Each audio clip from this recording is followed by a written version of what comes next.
L'énergie vitale, le Qi en chinois. L'art du Qi vise le bien-être et la santé. Pour le mettre en œuvre, Vladimir Stevanovich a créé dans les années 80 une méthode et une école qui rendent accessibles les techniques énergétiques venues d'Asie. L'art du Qi comporte ainsi différentes pratiques au sol, dans la voix et dans le mouvement, particulièrement le Tai Chi Chuan et le Qigong. L'art du Qi que nous pratiquons et que nous enseignons est orienté totalement vers l'écoute intérieure. L'intérêt que nous portons, c'est sur ce qui se passe à l'intérieur du corps. Principalement, nous cherchons le centre du corps, le centre géométrique, le centre de gravité, mais aussi le centre énergétique du corps. Et donc ça, c'est la première recherche que nous faisons, qui dure d'ailleurs toute la vie, mais qui très vite devient quelque chose de concret.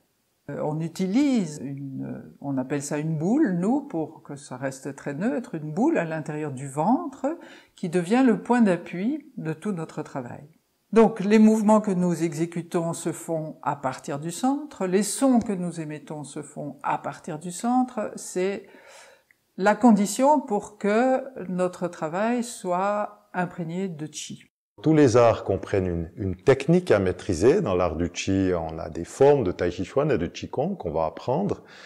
Et puis, on va se rendre compte qu'on en fait trop au début parce qu'on a le souci de bien faire, c'est très humain.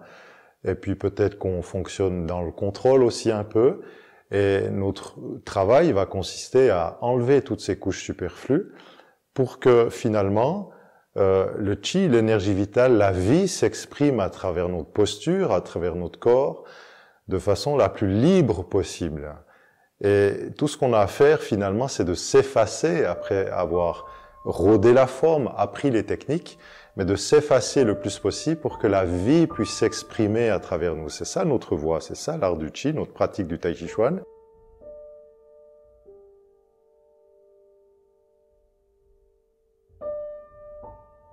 Notre intention n'est plus de combattre dans l'art du Qi, dans les formes de Tai Chi Chuan, même si les mouvements sont des réminiscences martiales.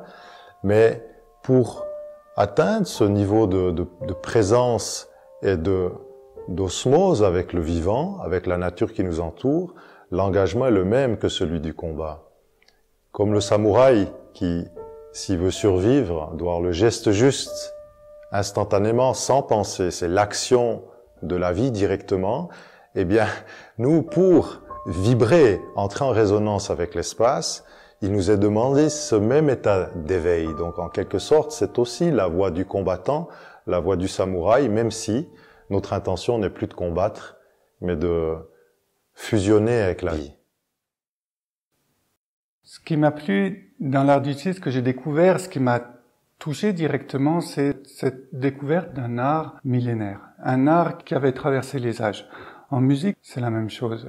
L'art musical existe depuis très très longtemps, c'est un art occidental dans la musique que je fais, mais finalement on retrouve beaucoup de similitudes. Donc j'ai eu tout de suite ce contact, ce coup de foudre qui m'a permis justement de tout de suite rentrer dans l'art du Qi comme un art et pas comme juste des techniques.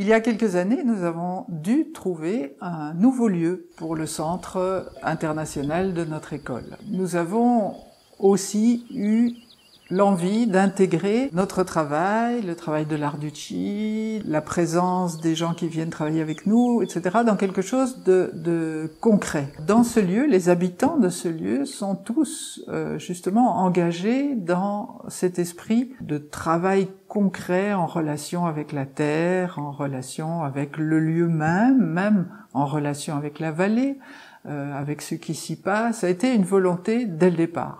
Colin, lui, s'oriente vers l'agriculture et par la présence de ses moutons, il essaye de prendre soin de ce lieu. Christian travaille le bois, il va rechercher des arbres qui sont tombés. À partir de ça, il crée des objets. Céline nous aide pour l'architecture, elle est architecte, elle nous aide à repenser les lieux dans l'esprit de ce qui existait en essayant de travailler avec des artisans très proche de la vallée, et Clio, elle, s'occupe de la santé des gens qui désirent se mettre entre ses mains. Tout ce projet est un projet qui veut viser une intégration concrète dans la vie de tous les jours.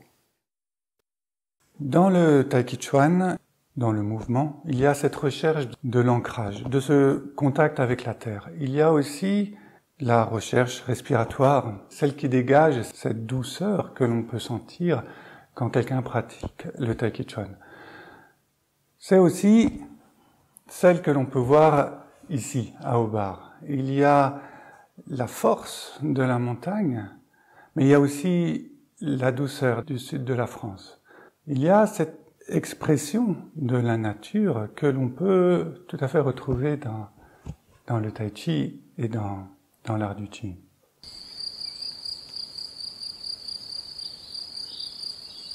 À Aubar, il y a quelque chose qui vibre très très fort, quelque chose, comment dire, rien que d'arriver ici, rien que de monter la petite route, on est ressourcé.